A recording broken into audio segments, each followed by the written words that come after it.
Hi, my name is Tao. I'm the co-founder of GetYourGuide, and this is my Smack episode. Welcome to a new episode of the Smack Hospitality Podcast. My name is Florian, and today I had the pleasure to welcome Tao Tao, co-founder and COO of GetYourGuide. We spoke about his founder story from ETH to a global company, their latest funding round, and what experiences mean to the travel industry. Enjoy the show. Hello, Tao. Welcome to the Smack podcast. First of all, big congratulations to your latest funding round. Incredible to see that you guys are driving the way, especially in these times. Can you share a bit about where are you currently in the situation with GetYourGuide, what you've achieved with the latest financing round? Yeah, absolutely. So first of all, thank you so much for having me. And I love telling this story of this fundraising round only because it's a little bit counter-cyclical to, I think, how the tech industry has worked over the last 2-3 years. So if we go back to maybe 2019 and 2020, in 2020, we had probably the best January and February we've ever had in company history. So in January, February, we had tremendous growth, 100% year on year, which back then at our size was quite a lot. And then suddenly we had this virus, and I never thought I would ever see revenues go to zero again, but that's exactly what happened. So revenues went to zero, and we can talk a little bit more about how we dealt with COVID. But basically from 2020 to 2022, when all the other tech companies were flying high and a lot of e-commerce flourished, we were really in survival and in hibernation mode. And I think the great thing that happened was as the world went out of COVID, our numbers really went up again. And so earlier this year, we were doing 4 times what we did in 2019. So really a lot of growth. And so I think ultimately the funding round is just just evidence or a certain seal of approval that the business is truly doing very well coming out of the pandemic. Yeah, definitely. I think, as you say, the hospitality industry has now become a bit more counter-cyclical, or in general, the travel industry. But definitely also 2023 was a year full of question marks. Are people, of course, after COVID, pent-up demand for travel was there, definitely showed in your numbers. But how do you see now, looking at travel and GetYourGuide at 2023, 2024? Do you think travel will just continue growing and rising? What's your expectation and experience in that? So I think the future of travel is extremely bright, and there's a couple of reasons for that. So first of all, given this is a hospitality podcast, I think a lot of listeners have probably seen this chart of air travel going from 1950s to now. And it's really just a chart going from lower left to upper right. And yes, there have been some crises. There have been some, COVID, obviously one of the biggest. But they've only made a small dent into that graph that really just goes to the up and to the right. And that is very much driven by, I think, just the human desire to explore and to learn and to connect. So that is unchanged. So the travel future is generally very bright. Secondly, I think, especially when it comes to experiences, we've seen that especially the younger generations, millennials, Gen Z, are very much valuing experiences over buying things. So 78% of millennials and Gen Z are much more willing to spend money on experiences than on buying stuff, which I think for many reasons, I think that's positive. It's also very much the human condition. And so you have these trends coupled with the fact that, especially in our space, 30% of the industry is still offline. So a lot of that is still coming online. So you have, the tailwinds and the secular trends of people buying, experiences over things. You have the digitalization in our space and the general trend of travel just always increasing. There's still billions of people without a passport waiting to explore the world. So I think these things taken together makes us very optimistic about the future. Yeah, definitely. You've already mentioned quite a few topics which are super interesting. But let's go back, especially in the story of COVID and the challenges of a company, and then now rapidly being back at it. how did you cope kind of turning your business down completely in terms of business model? You said revenues at zero. But then also, how were you able to put back kind of the plug in and bring it back up to prior 2019 numbers in less than 2 years? Like, what impact did you have and decisions did you take in 2019 and during the COVID crisis to cope with the issues but not turn off the business? Yeah, that's a great question. So I would characterize this entire episode of dealing with COVID into 3 phases, which with the benefit of hindsight, you can do that. Back then, it was just all one phase, I think. But in hindsight, it's probably 3 phases. So phase 1 is really just immediate reaction of revenues going to zero. But I think the most important instinct we had was threefold. One is first of all, make sure employees are safe, protect them. We have a lot of local offices, make sure they come home, can stay there and have stuff to work with, and so on. That's number 1. Number 2 was our customers. So we had a lot of pre-bookings for the spring, but also for the summer. So we made sure that every customer got their money back, no matter what. So okay, that's crazy for cash flows, right? Yeah, it's the right thing to do. Yeah, it's the right thing to do, but not the easy thing to do. It's ultimately a way to build trust as well, right? So it's means we stand by our word. You wanted to book an unforgettable experience, couldn't happen. That's why you use a platform like GetYourGuide, so that there's a trust layer. So we made sure that every customer got their money back, and then also made sure that our local suppliers, our local activity operators, we kept them fed with information, what's going on, and also with advice of helping them through that. So I think that was really phase 1, probably a couple of months. Phase 2 is basically, okay, so now what? And we actually took the slightly contrarian view that I think when a lot of travel companies were doing, huge layoffs and massive reduction of cost, we actually thought, you know what, we're still at a tiny, tiny share of the total market of, travel experiences, roughly 300 billion in 2019, or, we had a, less than single digit market share. And we knew there was a lot of technology to be built, a lot of brand to be built, and a lot of supply to be built. And so we thought, obviously let's, reduce the investments a little bit, but keep building. So our tech teams essentially kept working throughout the entire pandemic, did a lot of work on the technology debt, did a lot of migration from platforms, so things you wouldn't necessarily do when the business is running. So a little bit of a blessing in disguise. So we just invested a lot into the platform for 2 years. And then the third phase is... Just on that, was that a big advantage that you guys were so highly funded already at that time that you were able to say, okay, we have this cash there. We don't need to just think about cash efficiencies. At this stage, we really think about building long-term value as a company. Yeah, that's exactly the right insight. So we were, I think, fortunate that in terms of timing, that we raised a very large round at the end of 2019, beginning of 2020. So that was really quite lucky. And that's exactly that. So we then had, through that funding, optionality to invest. And we thought, the right thing to do is always in crises, and when nobody's investing, that's when you should invest. And that's exactly as you said. We said, okay, we have this optionality, so now let's build. Because our view really was that even though the short term gets depressed, the long term actually moves closer. Because already back then we were seeing the pandemic really accelerating digitization. And we thought that the world is becoming more digital post-pandemic, and we want to be ready for it. Mm-hmm. So really having that view. How did it turn out, right? Like now, of course, now you say hindsight, looking at that, and you've split it up into 3 phases. How much question marks in your personal life in terms of running this business did you have? Was it a clear, straight line, especially with your co-founder Johannes, kind of always being good sparring partners and saying, "Hey, we know where to go." Who was driving that view?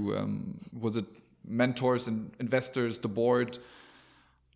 Yeah, so in hindsight, of course, it was always clear we always had all the answers. But in reality, there's I think there's a lot of this. It's, I think, not dissimilar to a normal year where there's always a ton of question marks, right? You always have to use data, consult with very smart people. We have the board, we're very smart, but frankly, all of our employees, lots of insights. And then you have to apply good judgment. And that's what we did. And you had to do that in every situation. What do we do with this? What do we do with that? But again, I think it's not dissimilar to how you run a normal business on a day-to-day basis. But I think what you said is true. The long-term factor really. So I think as founders, you're always very, very long-term oriented. But what really humbled and gave us a lot of joy is how very much both our shareholders and our employees had an extremely long-term vision on the company. So to give you an example, the shareholders, of course, super, super supportive throughout the entire crisis. And also our employees, when we look at our director and VP population, only one person left in the entire 3 years since 2020. And so that just meant a lot of loyalty and also long-term thinking on part of really our senior leadership in the company as well. Yeah, I think that's an incredible number, right? Especially saying going through this crisis. I don't know how many companies could say that even 10% of their leadership, if we go from a director level above, yep, actually are stayed on. And this maybe shows also your power position. But I think it's a lot about this market play, as you say, like your digitizing experiences. It's a bit of a crazy kind of idea. I think definitely when you started off, people must have thought that you guys are trying to accomplish something which is not accomplishable, to digitize the small tour guide in some little city somewhere in a country which is maybe not so digital or has not so much language, where there may be language barriers. Can we maybe take a whole step backwards and jump into your own story? You're from ETH. Johannes, your co-founder, is from ETH as well, right? You're not from the travel industry. How did you come into this space? How did you start off thinking of like, hey, this is something which we are the right people to solve, or the passion that you guys have for it? So this is back in 2007 when Johannes and we took a trip, and we founded a student organization that is doing debate clubs around the world. And we took a trip to China because that is where one of those conferences took place. And so now I'm from Beijing, and this is where the conference took place, and we booked our flights. And Johannes booked his flights wrong, so he arrived actually a day too early. And back in 2007, the internet was there, but you didn't have a lot of great resources of what to do. And he was really struggling to do sightseeing. He was trying to explore the city, wanted to go to the Forbidden Palace, wanted to climb the Great Wall, wanted to eat great food, but it was just super, super hard. Language barriers, payment, what to do, super hard. And then so a day later when I arrived, the city, I think, really opened up because, we then booked some great experiences, had some amazing food, met some, great people. And from that came our insight that it shouldn't be so hard to really unlock a city. And when we came back then to Zurich, we thought, well, we're not from travel, but we had this very personal problem and challenge and then solution of how to better unlock and discover a destination. And then we just, called together a couple of friends and thought, let's just give this a try. Mm-hmm. So was it all about democratizing experiences, or was it what was the initial business idea behind it? Was it direct? Yeah, like how did it evolve? Especially, I think in the first 1, 2, 3 years, was it directly a success or? Of course not. So in the very beginning, the first iteration of our model was more that anybody could be a tour guide anywhere. So I could be a tour guide in Beijing, you could be a tour guide in Berlin, And it was more of a peer-to-peer model, or kind of like back then couch surfing was a big thing, so where you can stay at other people's apartments without paying. So we had this idea of a network, kind of like a social network of tour guides, and people could book each other's services and have like a local friend everywhere. We tried this for about a year and had, I think, maybe 4 bookings, 3 of which came from my parents because they felt a lot of pity. And number one fans. And it just didn't work. So there was no product market fit. At the same time, what happened is we then suddenly had 1 or 2 back then professional vendors, professional activity operators who were operating, I think, kayaking tours in Switzerland, just signed up. And that's when we first really tried to learn about the industry and researched, okay, interesting, it makes sense, because we were students, right? And as students, normally you wouldn't book professional activities because you're trying to save money. And so then we started research. And so this was all kind of like a side gig during your studies. Exactly. So we were still studying. So I was doing my physics thing, and Johannes and Martin, they were doing molecular biology. So not that close to tourism. And so we then discovered that there is clearly this big market for travel experiences. And we did a bit of market research, which back then just meant Googling the internet for, are there any platforms where you can book these things? And you couldn't, right? You could book hotels easily, you could book flights easily. But the reason why people actually travel, the travel experience you couldn't book. So as part of our research, we also went to this travel convention, ITB, which I'm sure everybody knows, working in hospitality. So this huge tourism fair in Berlin. And when you go there, you see all these huge halls decked with posters and pictures of, people in hot air balloons, people on horses, people in a boat, people, flying over the Grand Canyon. And when you go to those stands and ask them, so, we're thinking of maybe doing a platform for travel experiences, where would we source inventory? And everybody just said, no, we only sell hotels, right? We only have hotels. Maybe a package with flight and hotel. And so that's kind of where we got a bit of the market research and insights that there's clearly a huge market of travel experiences. It's the reason why people travel. And however, there's no one platform where you can easily discover and book those experiences. And so we thought, okay, let's go for it. Incredible. And also to see especially what role ITB has in that story, because of course we also with this podcast been at ITB and have different shows around it, because it's definitely still a melting pot for hospitality and travel in general. But it's also, as you say, it's a kind of an intense research phase where you can just go in and speak to anybody at one spot. But maybe they're also looking at, okay, you spend heavily in terms of studies, physics, spend a lot of time, lot of resource also. When did you then decide that actually Get Your Guide is a full-time activity and not just kind of an idea between friends and a cool thing to try out? Was that this kind of ITB moment where you just said, like, we need to change something about it? Or was there a different highlight or moment which made the click? I think there's no clicks, and as there's no silver bullet to success, there is it's a process. Now in hindsight, you can always say, well, this was the moment when we knew, but in fact, you never quite know, right? It took many years until we actually and millions of bookings until we thought, okay, now this is actually maybe quite real. So actually the first couple of years, you're always in a state of uncertainty and doubt, and you just have to soldier through. But so back then, we actually thought, with Martin, Toby, and Johannes, it was just a lot of fun building something. And we, as much as we enjoyed research and studies and the theoretical underpinnings of the world, we just really loved working with a very smart group of, friends and people and building something.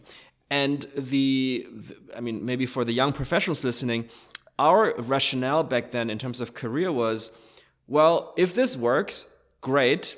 If it doesn't work, we'll still look good on an MBA application, right? So that's kind of how we thought about it. We were young. We didn't have much to lose, right? The only thing we had to lose was maybe a couple years of time. But even then, we were sure we were going to learn a lot. So I think it was very much driven by a passion for travel experiences, for our own experience, having gone through this problem, and the love of building something. Yeah, for me, I mean, myself, also having founded something, I'm always very interested about this whole kind of founder story and approach. I mean, you try to solve a world problem. You mentioned already Berlin, Beijing, Switzerland, etc., different markets where you try to digitize these experiences. How did you guys approach this whole topic? Did you try to become a global platform directly, or did you guys say, hey, let's focus on Switzerland, Germany, maybe Italy, etc., where your local users are maybe going first, or did you directly try to solve the world directly in the first step? So the ambition and vision we had was always that this needs to be a global platform. That said, in terms of how we entered the market, we first started with the German customer, and then we thought about, okay, what are the destinations that German customers go to? And then we first tried to acquire inventory and supply in those places. And I think that's also the beauty then of a travel marketplace, is that once you then have inventory for a certain customer base, so let's say German customers travel to Rome a lot, to Paris a lot, to London a lot, then we have inventory in those places. Then you can think about what other customers also travel to those destinations. And that's how you start to unlock this broader network of many customers from many countries going to many destinations. And then you build this very, very powerful global network effect. Mm-hmm. So you had your core customers who are kind of bringing business, and then through this business you acquired new people. Also the topic, I think partnerships has been very important for you guys, and also how did you approach partnerships at the time and also today? How important is partnerships in for your business and for the success of GetYourGuide? Partnership is really core to our success, and there are different types of partners. So of course, a very, very critical part of our partnerships is all of our local activity operators and who provide the incredible experiences. And we're ultimately the platform for discovery and making sure everything works out. But it's really our local walk-in tour providers, cooking class, cooks, the attractions and museums who provide the experiences. So that partnership from day one has been super, super important. And I know it because both Johannes and I, we were, the front line in the early days, calling up, our local partners, and we still have great stories of, calling director of a museum and saying, hey, we have a platform, why don't you join? And we didn't even have a website up. So lots of great stories of really building trust over so many years. And that's really a key part of the partnership. Another group of partners that we have is partners who help distribute our inventory, who basically also tap into the experiences we have. So, for example, we work with Amex or airlines like Lufthansa Group that then also sell and offer these experiences to their customers.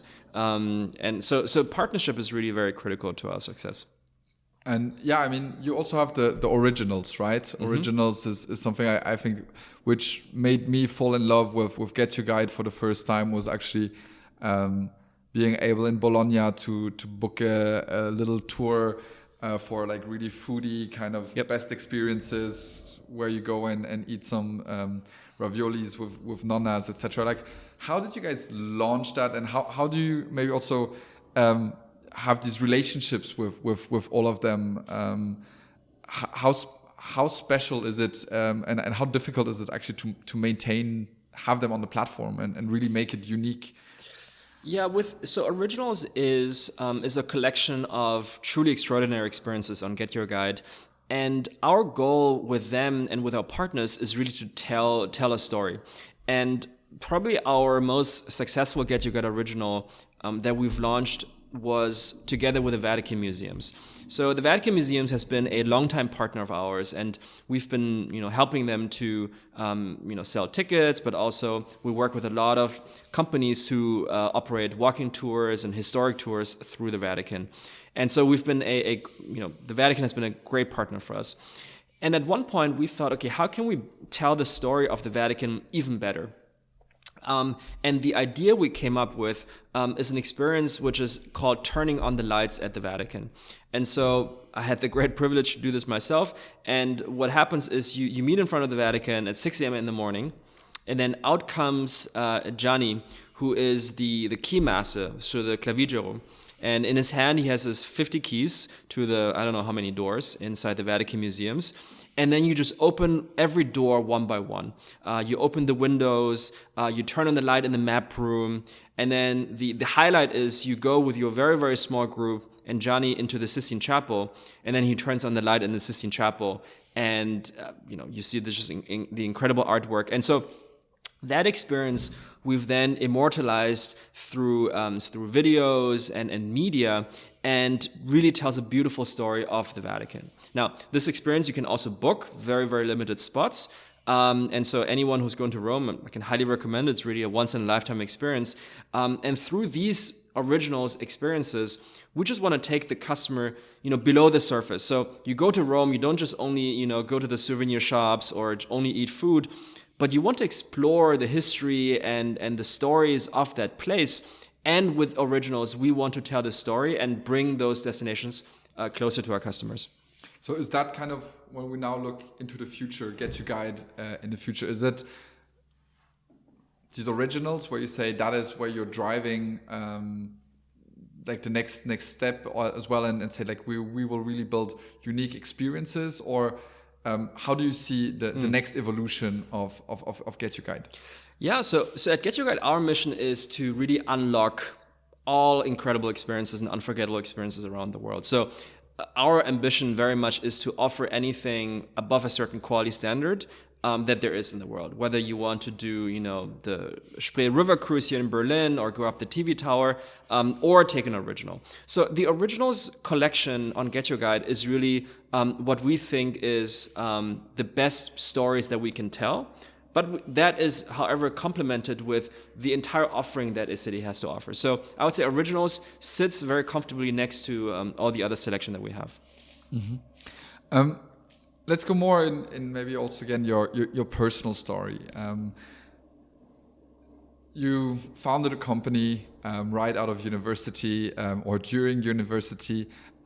Now you have over 750 employees, something in that dimension. What has that done for the person Tao itself? How have you evolved over the years through this incredible challenge and experience, besides becoming most likely a super good tour guide in most of the cities? Yeah, so as you said, one of the benefits is you give me a city, I can tell you the top 5 things to do there. So that's a good friend to have for yeah, it's also a curse, because that's what people now ask me. So, hey, I'm going to Florence, what should I do? It's like, well, you should do Uffizi, you should do Accademia. So that's definitely become a very good travel agent myself. The other thing I think is just an incredible fortune to be on this growth journey. Right, so there are, and to anyone who's thinking about founding a company, there are very few journeys, and you know this yourself, quite as fulfilling. No matter whether it works out or not, because you get the chance to work with incredibly smart and driven people to build something that matters. You see the customer impact, so it's very fulfilling. That's one. The other one is you go through an incredible growth journey yourself. Not because growth and personal growth is a nice to have, but because it's a necessity. So it's not really optional. As you grow from just you and your co-founders to having the first employees, to having teams of teams, to having different offices, to having to fundraise, to having to build a strategy, and so on and so forth. Every stage of that journey presents a unique challenge, and again a unique challenge to overcome, through which you grow. So that opportunity to grow has been incredible as well. So it's just been a great ride, and I think there's a lot more challenges and opportunities to come. So as we scale the company even bigger, building into a global digital champion, very excited about the challenges also yet to come. Yeah, it's interesting, as you say. You always kind of, once you mastered one challenge, there's the next one ahead, and. On a personal level for yourself, I mean, outside of business, I mean, GetYourGuide must have taken you on pretty much 24/7, most likely, at least in a lot of stages in life. You moved to Berlin back in the day for the company. How is it now looking back? Is it kind of like your have you evolved in a sense where you say, okay, hey, I'm the company, I'm able to manage a work-life balance as well. I'm able to grow in both directions, or do you say for future founders in that sense that these certain years, especially when you have to dig deep into it, are definitely something where you're like 100% committed in terms of company? The way I think about it is, work-life balance is a tricky. So I do think about work still a lot, and I've talked to some founders who are like, well, we do this hardcore for 4 or 5 years, and then we sell it, and then we can chill on the beach, right? So that's not how it works. In the best case scenarios, you do it for 10 to 15 years, and then maybe something happens or you leave. You definitely have to enjoy the idea that you just work a lot and you think about the business a lot. However, I think so because we're talking about difficult times of COVID, actually I think the most difficult times are in the first couple of years, because there's just like incredible uncertainty.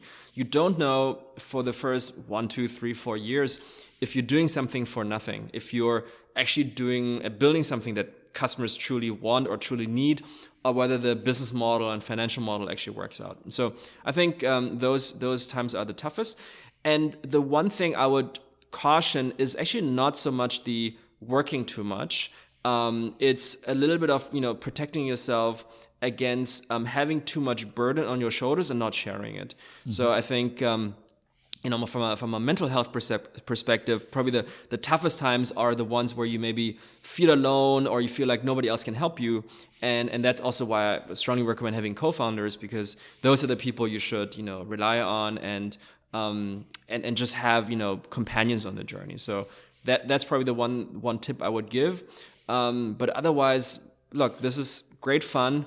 Nobody's forcing me to do this. And so definitely, I think a big point what you just mentioned is, again, is in terms of long-term vision, right? Is having something. It's not to do it for a quick exit but it's really having the passion behind it, and then having. And I think this is something you've also mentioned at the beginning of the podcast about an amazing team, which if it's co-founders, if it's the leadership team, if it's the whole employees, kind of giving something away and being able to know, okay. People are with me on that journey, and I think that is definitely quite unique, which you've built here with GetYourGuide. Looking at we're sitting here in Berlin. Most of the people are based in Berlin. You have a hub also in Zurich. How is it to run a global company nowadays? I think you have maybe now 5, 6 other offices. US is a big topic. Mm-hmm. Has that changed anything in terms of management and of the whole company? So we have, as you said, so our headquarters is in Berlin. We have a tech hub in Zurich, because that's also where our roots are. And our co-founder Toby and first CTO, he stayed there and he kind of runs that office. And then we have a lot of local offices, which I think is very typical for travel companies, because you want to be very close to your local partners. So one of our first insights very, very early on is that we need to have local partners in Rome, in Paris, in London, Barcelona, Bangkok, and so on, because you need to speak the local language, understand local culture, and build, to the point of relationships, build deep relationships with your partners. The challenge then you have is, how do you manage that? And I think our biggest learning there was really to, it sounds obvious, but is to have people running those local offices that you can fully trust. And the way you can trust them is that you really hire for culture. So from the early days on, we were very, very clear about what is our culture about, what are some cultural values that we care about. And then in the hiring process, you really want to make sure that there is a strong cultural fit. Yeah, definitely. I can see that also that culture is, I think, key at the end of the day. You need to let go, you need to trust. And if it's not the right cultural fit, even if it's the best kind of people in terms of expertise, they need to fit to the company. Before I let you go, I have two final personal questions, which I would love to hear about. Is first of all, how come are you a Bayern Munich fan? You're definitely, it's not the straightforward question or straightforward football team to be a fan of. What's the story behind that? So first of all, I think people don't need to justify why they support a winning team. So I think that's one. I'm a big Bayern Munich fan as well, so don't worry about that. We're in good company here. The reason. So I lived in Munich for 10 years. Okay. Played a lot of football myself. Very far from the Bayern Munich level, I would say, unfortunately. And that was the local team to support. There were two to choose from, and I chose the one whose card I liked a bit more. But I will say, actually, these days, I know it's not popular to support the winning team.